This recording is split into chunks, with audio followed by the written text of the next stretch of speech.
Guys, welcome back to my channel your Brishti. Welcome to another blog. তো আজকে হচ্ছে জগদ্ধাত্রী পুজোর নবমী। আর আজকে সকালবেলা ঘুম থেকে উঠে আমাদের মাঠে অঞ্জলি দিয়ে এসেছি।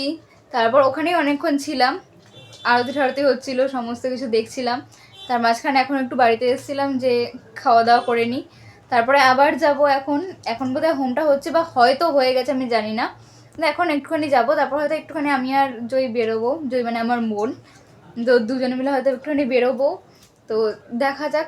তারপর সন্ধ্যাবেলা আবার মাঠে সেজে গুজে নিয়ে মাঠে। নবমীর দিন আর কোথাও বেরোই না, নবমীর দিন সারাদিনটা মাঠেই থাকি। খুব ভাল লাগে, সবাই থাকে আর খুব মজা হয় সেই টাইমটাতে।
রেডি হয়ে একটুখানি বেরিয়ে গেছি, মানে জামা ঠামার কিছু পাল্টাইনি, যেটা পরেছিলাম সেটা পরে খালি একটুখানি জাস্ট মেকআপ করে নিয়েছি।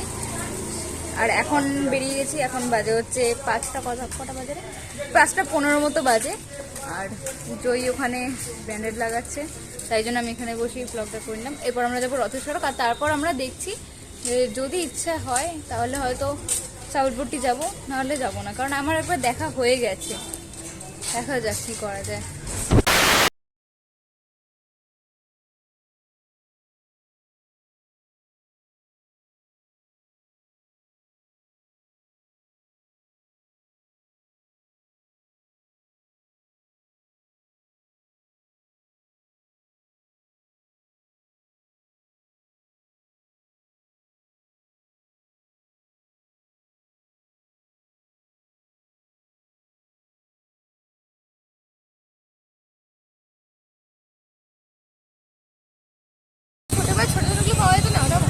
হ্যাঁ হ্যাঁ, এইটুকু বল। হ্যাঁ, 5,000 টাকা দাম দিত।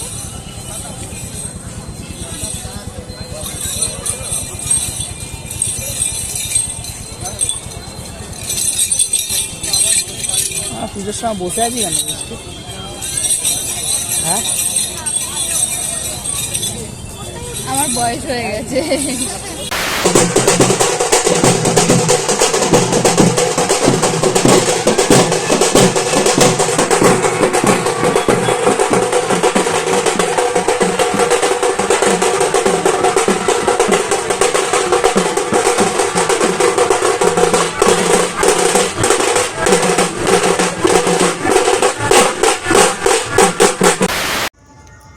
কাল রাত্রিরে, মানে নবমীর দিন রাত্রিরে বাড়ি ফিরে আর এসে ব্লগটা কন্টিনিউ করা হয়নি। মানে আমরা যে বেরিয়েছিলাম তখন আমরা আদিমার কাছেও যাইনি, আমরা জাস্ট স্ট্যান্ডে গেলাম, গিয়ে খেয়েছি দিয়েছি, তারপর চলে এসেছি, আর কিছুই না।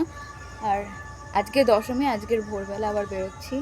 এখন বাজে হচ্ছে 5:30 মতো। আর এটা হচ্ছে আজকে আমার আউটফিট। এখন ভোর 5:30 বাজে, এখন আমরা বেরোবো। তো যাই হোক, এখন হয়তো আরও কিছু দেখাবো ঠাকুর, মানে দেখাবো কি বলছি, দেখবো ঠাকুর। আর যে বেসিক্যালি স্টেশন রুটটা যাওয়ার কথা আছে, কারণ স্টেশন রুটের কোনো কিছুই আমার এখনও দেখা হয়নি। তো আশা করছি ওই দিকটাই যাবো। আর এছাড়াও হয়তো হেলাপুকুর ধার, সন্তান সংঘ ওইগুলো একটু দেখে নেব আর একবার করে। আমার দেখা হয়ে গেছে। আগে উঠবি তো সকালে।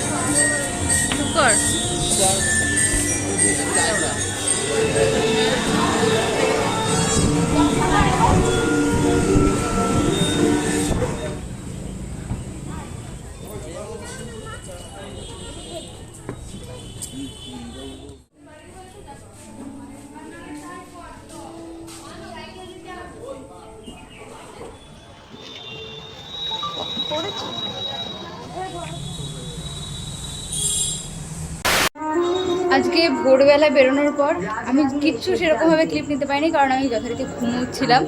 তো তারপরে এসে আর কোথাও বেরোনো হয়নি। এখন আবার রেডি হয়ে বেরোচ্ছি সন্ধ্যেবেলা। আজকে তো মাঠেই বসবো, কারণ আজকেই লাস্ট দিন। আর মাঠেই বসবো, হয়তো ইচ্ছে হলে কোথাও যাব।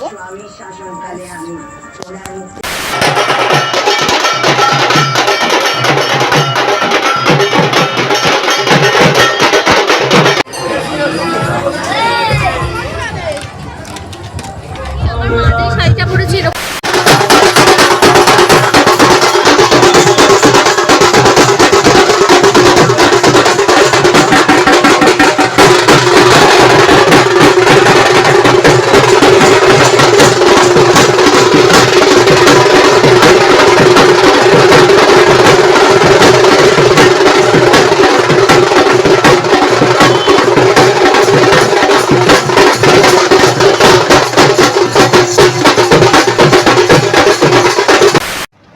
আমরা মাঠ থেকে কিছু জায়গা ঘুরতে গেছিলাম। মানে দুখানা প্যান্ডেল আমার মোটামুটি দেখা বাকি ছিল। একটা হচ্ছে এই বালক সংঘ, আর একটা ভূতের প্যান্ডেল, যেখানে আমার একটুখানি ভয় লেগেছে, আমি মিথ্যে কথা বলবো না। একটা ভূত ছিল যে সামনের দিকে এরকম দুলছিল, আর হঠাৎ করে মুখের সামনে এরকমভাবে এসছে, ওইটা দেখে আমার একটুখানি ভয় লেগেছে। এছাড়া বাকি সব ঠিক আছে। আর একটু তারপর মাঠে এসে বসলাম, মাঠে বেশ সবাই নাচানাচি করছিল, দেখছিলাম। তারপর চলে এসেছি বাড়ি এসেছি, তখন 11টা বাজে। আর আমার মুডটা আজকে অফ, কারণ আজকেই সব শেষ। এরপরে হ্যাঁ জানি প্রসেশন আছে কালকে। আমাদের চন্দননগরের সবথেকে ফেমাস যে ব্যাপারটা, সেটা হচ্ছে জগদ্ধাত্রী ঠাকুরের প্রসেশন, সেটা কালকে আছে। কিন্তু তাও মুডটা অফ হয়ে যাচ্ছে, কারণ এরপরে আর কিচ্ছু নেই। আবার সেই ক্রিসমাস, তার আগে অবধি ফাঁকার। সবথেকে বড় কথা, পরীক্ষা আসছে, যেটা আমি একদম পছন্দ করি না। আমি জানি না কি পরীক্ষা দেবো, পুজোতে খুব উড়ে নিয়েছি। তো যাই হোক, আজকের মতো ব্লগ এখানেই শেষ। আবার যদি কখনো ব্লগ বানাই, আমি এটাই বলছি, কারণ আমি ভুলে যাই। আর তাতে কখনো ইচ্ছেও করে না, যে মনে থাকে অথচ ইচ্ছে করে না আমার ব্লগটা বানাতে। আবার ক্যামেরা বের করবো, ফোন বের করবো, আবার কিছু করব, সেই জন্য আমার ইচ্ছে করে না। তো যাই হোক, আর সেদিনকে আমি দুর্গা পুজোতে আর জগদ্ধাত্রী পুজো মিলিয়ে এই দুটো কিনেছি। আমার এই দুটো আরও আমি কালার স্টক করতে চাই, আরও কিছু দরকার আমার। তো যাই হোক, আপাতত আমি এগুলো তুলে দিই। আবার এখানে আমার এটা হচ্ছে অবস্থা, আমার চতুর্দিকে ঘরের জাস্ট অগোছালো একটা অবস্থা হয়ে রয়েছে। তো যাই হোক, আজকের মতো ব্লগ এখানেই শেষ। চলো, টাটা।